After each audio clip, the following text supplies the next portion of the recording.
Hello YouTube, it's Tony, and so today I'll be showing an Abyss Blood Runecrafting guide for 2018. Now, I know what you guys are thinking, and yes, the soul runes are definitely faster. Now, I do have a guide on this, and I'll leave that link in the description. So the reason I'm making this guide is because it's geared for those who have around 77 runecrafting. In other words, I cannot expect them to own something like an Abyssal Titan, a Massive Pouch, or even complete the Grandmaster quests. So in terms of the requirements, I highly suggest you have at least the 5-piece ethereal outfit because it helps greatly here, okay? The only other technical requirements are you need 77 runecrafting as well as completed the Legacy of Seer Gaze. Just pause the video because I'll be moving on to the next section. Here is my equipment setup. Of course, I'll start with the Infinity Ethereal outfit, and that will store your 12 pure essence as well as make the pouches degrade slower. We also have the Wilderness Sword 1, or otherwise you can use the Wilderness Sword 3, because there is a small chance that the Zamorak Mage will teleport you inside the middle of the Abyss. After that, we have an offhand melee weapon, and preferably I would use Excalibur. The perks I have are Wise 2 and Mobile.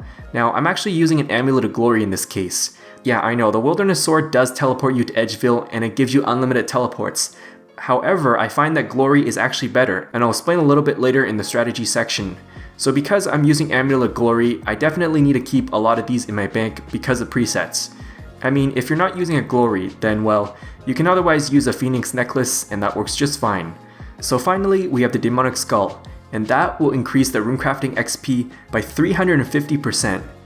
In my inventory setup, now I'm going to bring every pouch except Massive, well, because it does require 90 runecrafting for that. So just line up the pouches from largest to smallest on the preset. You also want to have a partially filled decorated runecrafting urn, and in addition, 2 empty runecrafting urns. So you also want to have a Beast of Burden preset checked. The legendary pet can help you extend this for up to 2 hours long.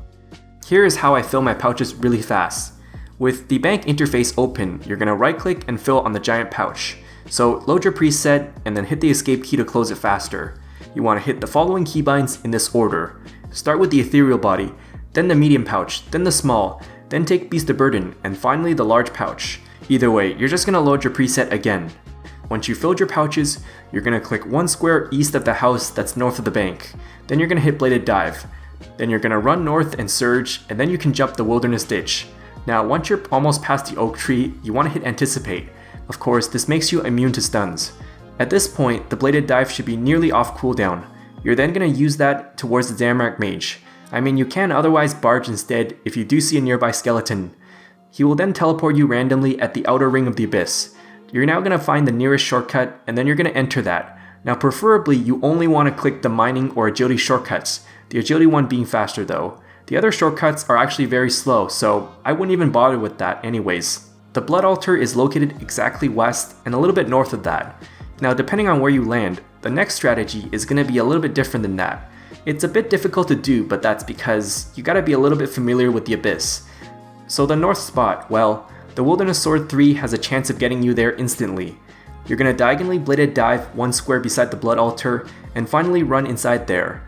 I mean, otherwise you can just run towards there and that works just fine. So the west side is actually the closest walk to the Blood Altar. This is actually the easiest and my favorite path to get there. When you're in the middle of a shortcut, you're going to hover your mouse over the Blood Altar entrance just to keep track of where it is exactly. If you land south, it's actually the least desirable because there are so many obstacles. You can also try diagonally surging or Bladed Dive, and that works just fine too, but obviously it's a little bit hard to master in this case. Finally, we have the east section.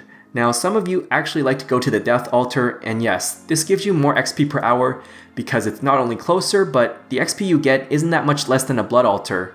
So in other words, this is a lot faster than just running to the west side. However, since I'm not doing it in this case, what I'm going to do is run north and then surge.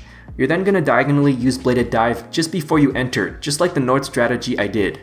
Like I said a couple times, you could just easily run to the altar from where you land, and that works just fine. I just personally like to save a couple of seconds here. When you see the XP drop nearly on the top of the screen, you're going to right click Edgeville from Amulet of Glory in the Equipment tab. Now this is actually faster than hitting the keybind. In this case, I actually dragged my equipment tab on the screen, so this makes it a little bit easier than that. So as you notice, it's definitely more consistent than Wilderness Sword. The reason being is that not only does it land you on almost the exact same spot every time, but on top of that, you do get less hang time every teleport, meaning that you can move right away the moment you arrive. Moving on, let's talk about how to escape PKers, or avoid them better yet. Usually the PKers will spawn near the Zamorak mage, and they try to teleport block you on their very first hit.